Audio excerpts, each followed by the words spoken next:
हमारी देह पुरानी है, लेकिन इसमें सदैव नया रक्त दौड़ता रहता है। नए रक्त के प्रवाह पर ही हमारे जीवन का आधार है। पृथ्वी की इस चिरंतन व्यवस्था में ये नयापन उसके एक एक अणु में, एक एक कण में, तार में बसे हुए स्वरों की भांति गूंजता रहता है। और ये 100 साल की बुढ़िया आज भी नवेली दुल्हन बनी हुई है। जब से लाला डंगामल ने नया विवाह किया है, उनका यौवन नए सिरे से जाग उठा है। जब तक पहली स्त्री जीवित थी, तब वे घर पर बहुत कम रहते थे। प्रातः से 10-11 बजे तक तो पूजा पाठ ही किया करते थे। फिर भोजन करके दुकान चले जाते। वहां से 1 बजे रात को लौटते और थके मांदे सो जाते।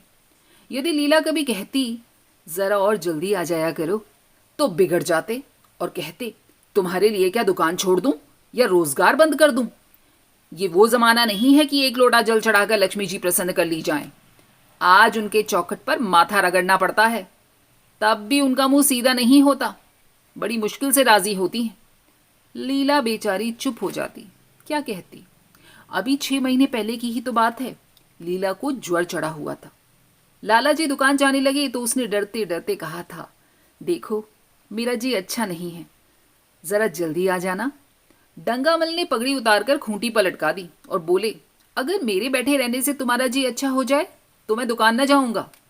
लीला हताश होकर बोली, मैं दुकान जाने को तो मना नहीं करती, केवल जरा सवेरे आने को ही तो कहती हूँ।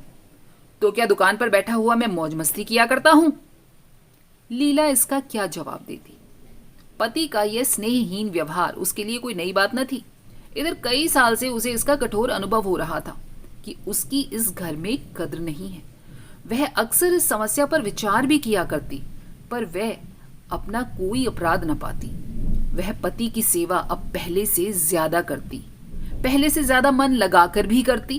उनके कार्यभार को हल्का करने की बराबर चेष्टा करती रहती, बराबर प्रसन्नचित रहती, कभी उनकी इच्छा के विरुद्ध कोई काम नहीं करती। और अगर उसकी जवानी ढल चुकी थी तो इसमें उसका क्या अपराध था? किसकी जवानी सदैव स्थिर रहती है? अगर अब उसका स्वास्थ्य उतना अच्छा न था तो इसमें उसका क्या दोष? उस बेकसूर को क्यों दंड दिया जाता है? उचित तो यह था कि 25 साल का साहचर्य अब एक गहरी मानसिक और आत्मिक अनुरूपता का रूप धारण कर लेता, जो दोष को भी गुण बना लेता है, जो पके फल की तरह ज्यादा रसीला, ज्यादा मीठा, ज्यादा सुंदर हो जाता है। लेकिन लाला जी का वणिक हृदय हर एक पदार्थ को वाणिज्य के तराजू से तोलता था। बूढ़ी गाय जब न दूध दे सकती है न बच्चे, तब उसके लिए गौशाला ही सबसे अच्छी जगह है।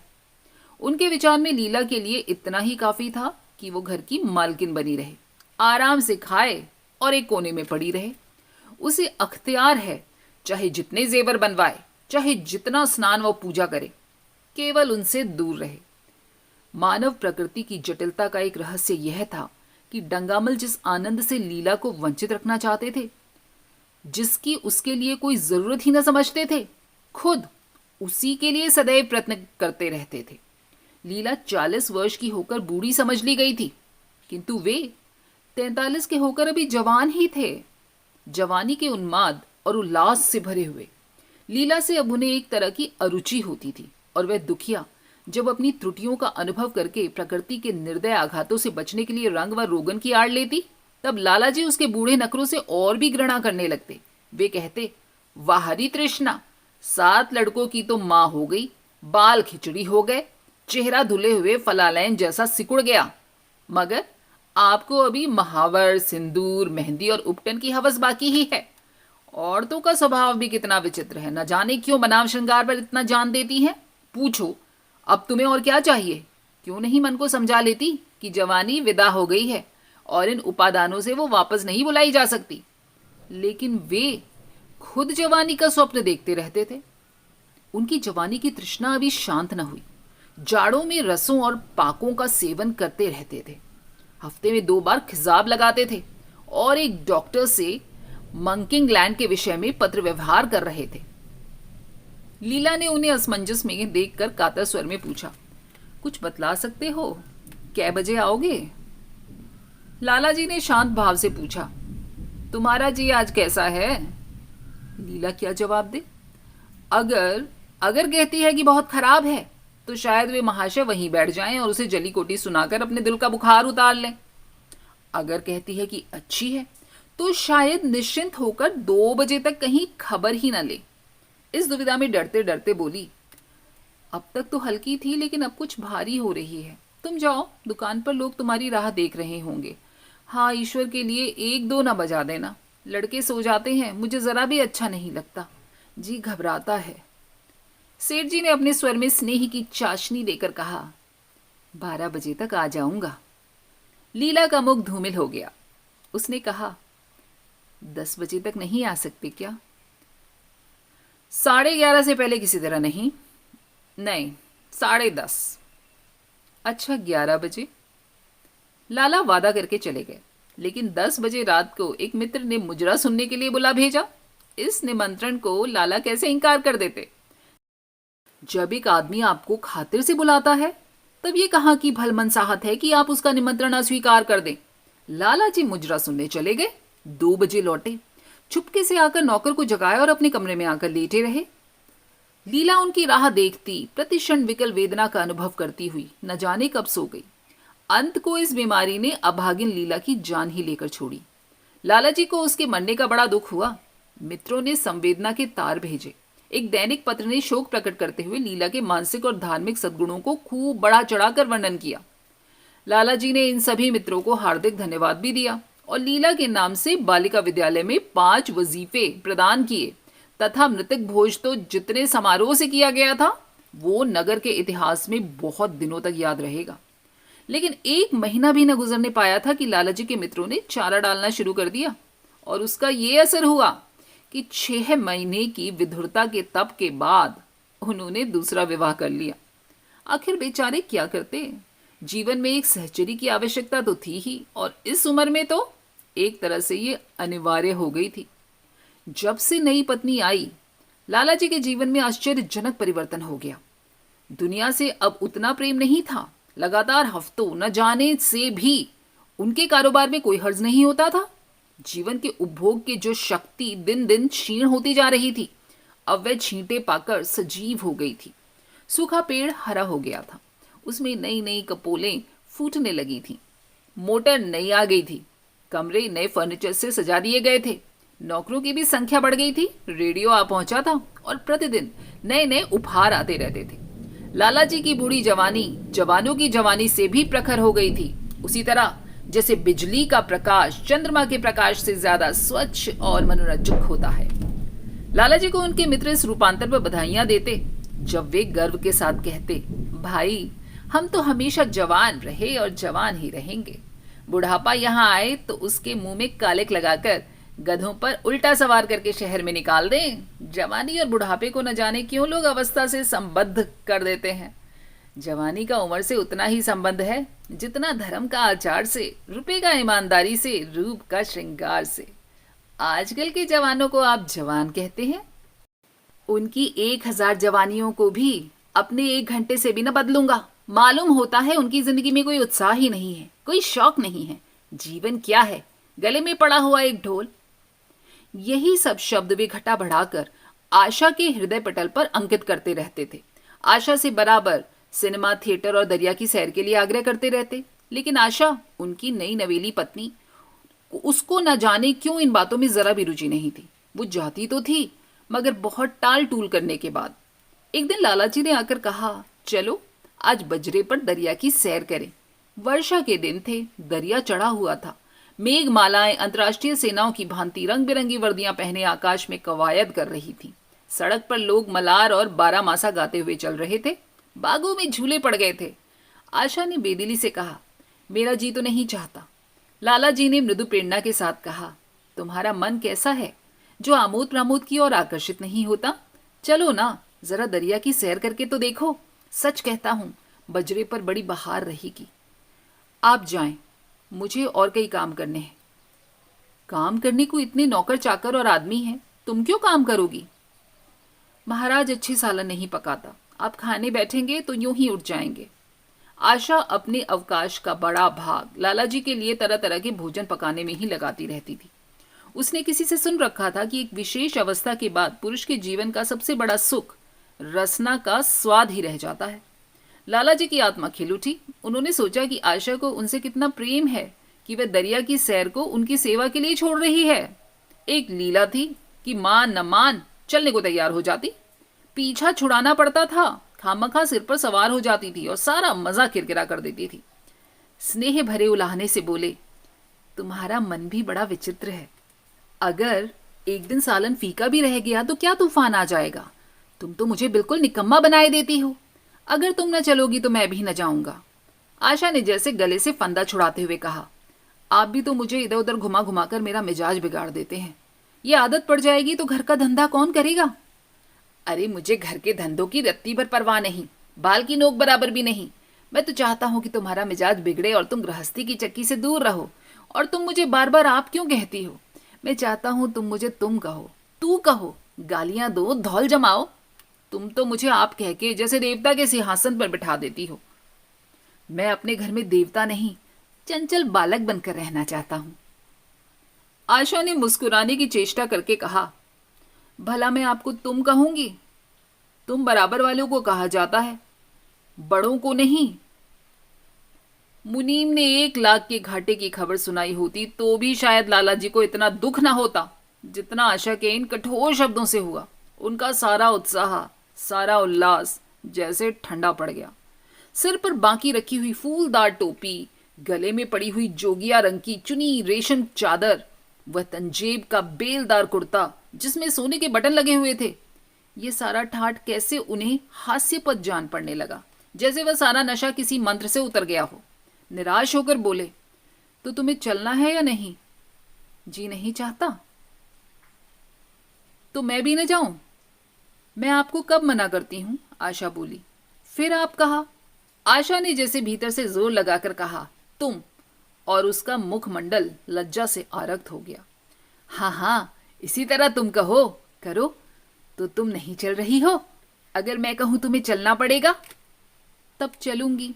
आपकी आज्ञा मानना मेरा धर्म है। लाला जी आज्ञा ना दे सके। आज्ञा और धर्म जैसे शब्द उनके कानों में चुभने से लगे थे। खिसियाए हुए बाहर को चल पड़े।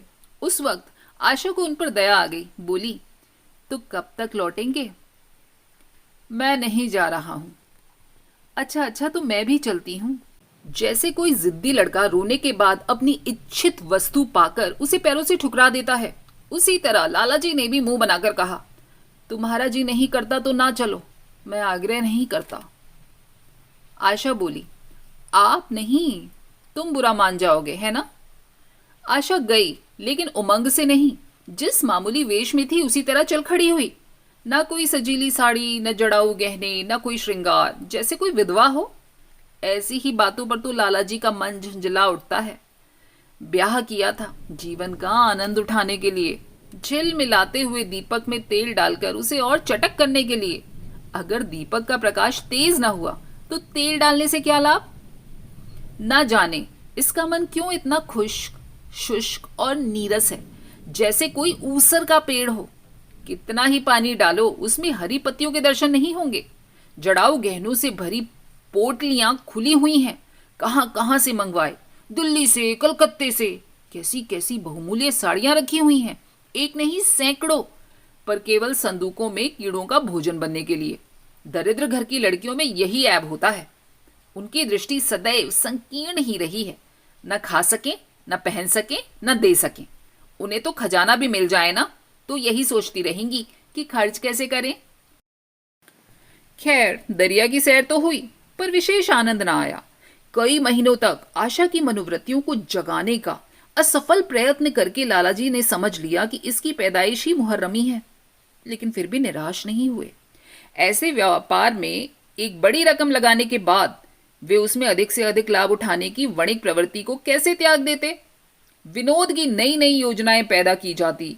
ग्रामोफोन अगर बिगड़ जाता है, गाता नहीं या साफ आवाज नहीं निकलती, तो उसकी मरम्मत करनी पड़ती है। उसे उठाकर रख देना तो मूर्खता है। इधर बूढ़ा महाराज एकाएक बीमार होकर घर चला गया था और उसकी जगह उसका 17-18 साल का जवान लड़का आ गया था। कुछ अजीब गंवार था, बिल्कुल झंगड़, उज्जड़, कोई बात ही नहीं समझता था। जितने फुलके बनाता उतनी तरह के। हाँ, एक बात समान होती, सब बीच में मोटे होते और किनारे पतले। दाल कभी तो इतनी पतली जैसे चाय और कभी इतनी गाढ़ी जैसे दही। नमक कभी इतना कम कि बिल्कुल फीकी और कभी इतना तेज कि नींबू का शौकीन। आशा मुंह हाथ धोकर चौके में पहुंच जाती और इस डपोर शंख को भोजन बनाना सिखाती। एक दिन उसने कहा, तुम कितने नालायक आदमी हो जुगल। आखिर इतनी उम्र तक तुम घास खोदते रहे या भाड़ झोंकते रहे कि फुलके तक नहीं बना सकते। जुगल आंखों में आंसू भर भर कर कहता, बहू जी अभी मेरी उम्र ही क्या है, 17वां ही तो पूरा हुआ है। आशा को उसकी इस बात पर हंसी आ गई। उसने कहा, तो रोटियां बनाना क्या 10-5 साल में आता है? आप 1 महीना सिखा दे बहू जी, फिर देखिए मैं आपको कैसे सुंदर सुंदर फुलके बना के खिलाता हूँ। जी खुश हो जाएगा। जिस दिन मुझे फुलके बनाने आ जाएंगे मैं आपसे कोई इनाम लूंगा।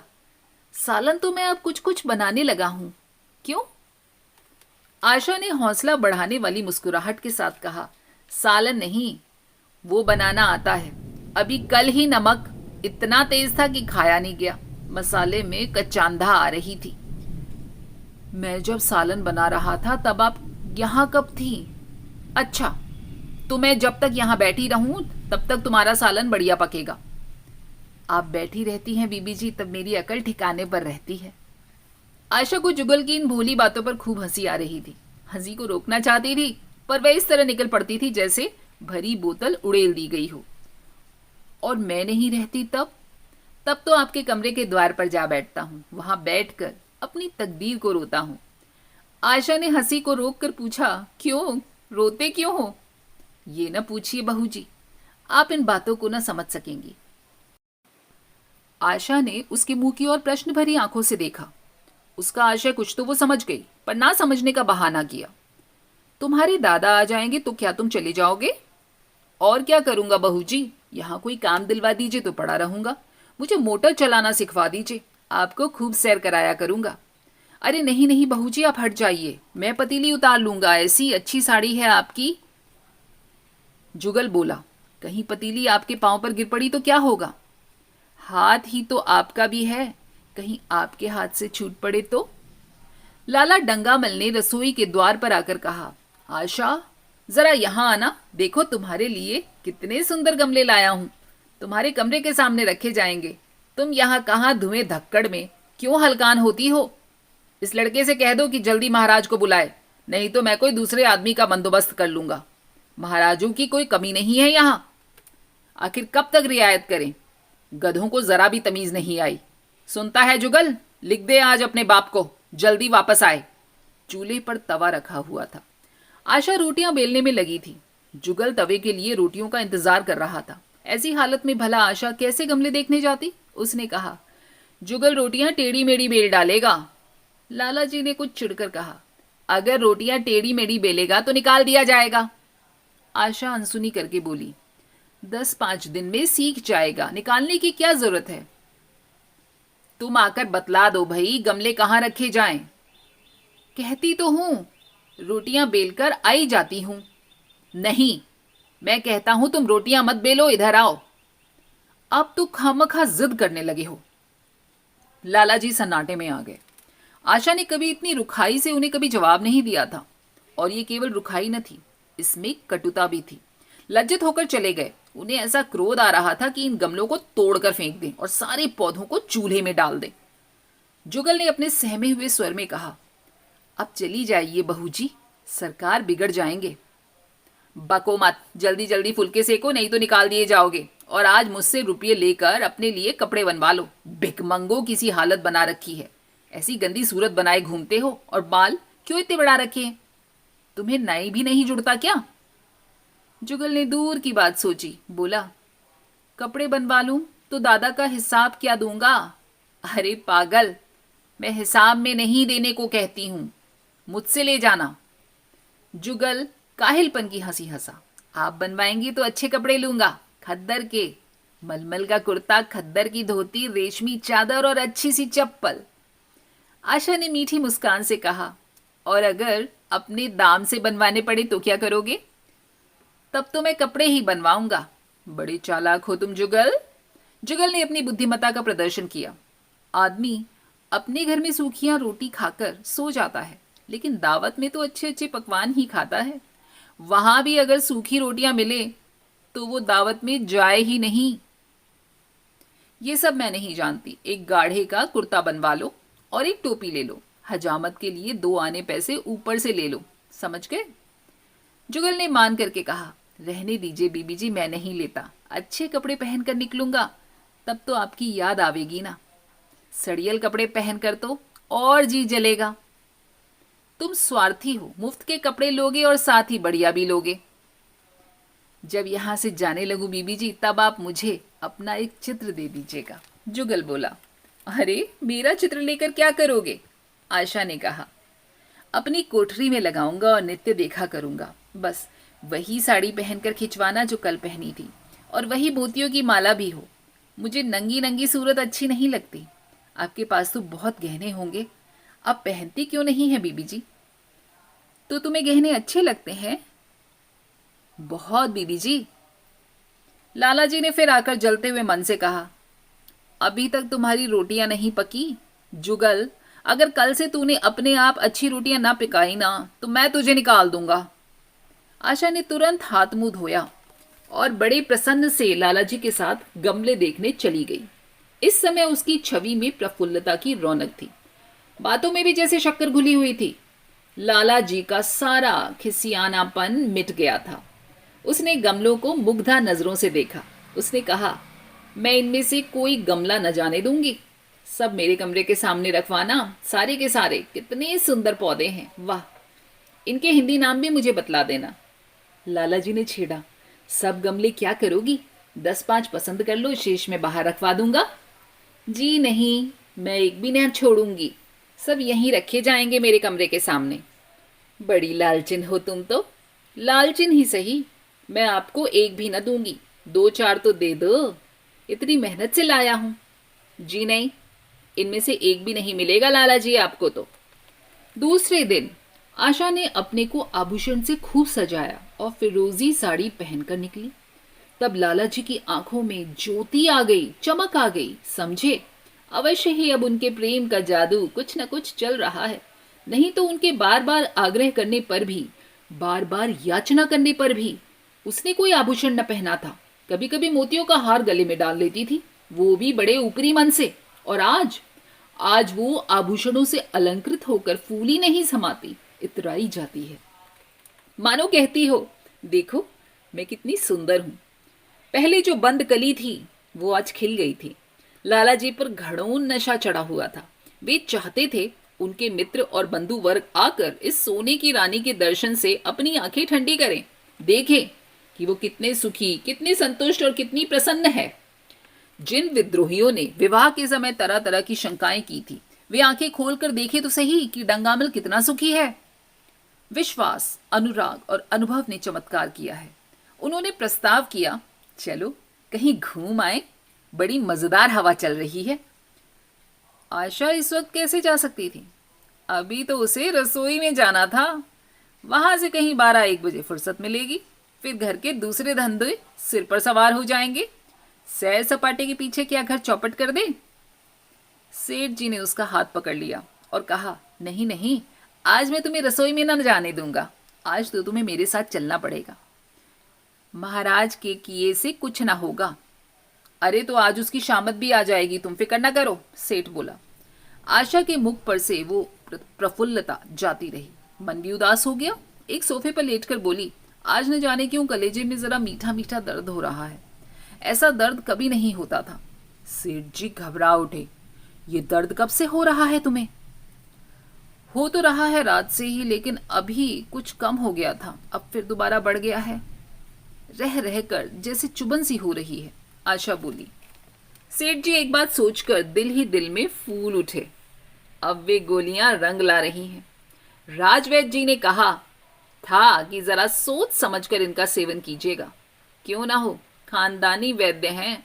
इनके बाप बनारस के महाराज के चिकित्सक थे। पुराने और परीक्षित नुस्खे हैं इनके पास। उन्होंने कहा तो रात से ही यह दर्द हो रहा है। तुमने मुझसे कहा नहीं? नहीं नहीं, तो वैद्य जी से कोई दवा मंगवाता। मैंने समझा था अपने आप ही ठीक हो जाएगा, मगर अब बढ़ता ही चला जा रहा है। कहाँ दर्द हो रहा है, जरा देखूं, कुछ सूजन तो नहीं है? सेठ जी ने आशा के आंचल की तरफ हाथ बढ़ाया तो आशा ने शर्मा कर सिर झुका लिया। उसने कहा, ये तुम्हारी शरारत मुझे अच्छी नहीं लगती। मैं अपनी जान से मरती हूं और तुम्हें हंसी आती है। जाकर कोई दवा ला दो। यहां क्यों खड़े हो? सेठ जी अपने पुसत्व का ये डिप्लोमा पाकर उससे कहीं ज्यादा प्रसन्न हुए, जितना राय बहादुरी पाकर होते। इस विजय का डंका पीटे बिना उन्हें कैसे चैन आ सकता था? जो लोग उनके विवाह के विषय में द्वेषमय टिप्पणियां कर रहे थे, उन्हें नीचा दिखाने का कितना खूबसूरत और अच्छा अवसर उनके हाथ आया था, और इतनी जल्दी। पहले पंडित भोलानाथ के पास गए और भाग्य ठोक कर बोले, भाई मैं तो बड़ी विपत्ति में फंस गया। कल से उनके कलेजे में ऐसा दर्द हो रहा है, कुछ बुद्धि काम नहीं करती। कहती है ऐसा दर्द उन्हें पहले कभी नहीं हुआ। भोलानाथ ने कुछ बहुत हमदर्दी न दिखाई।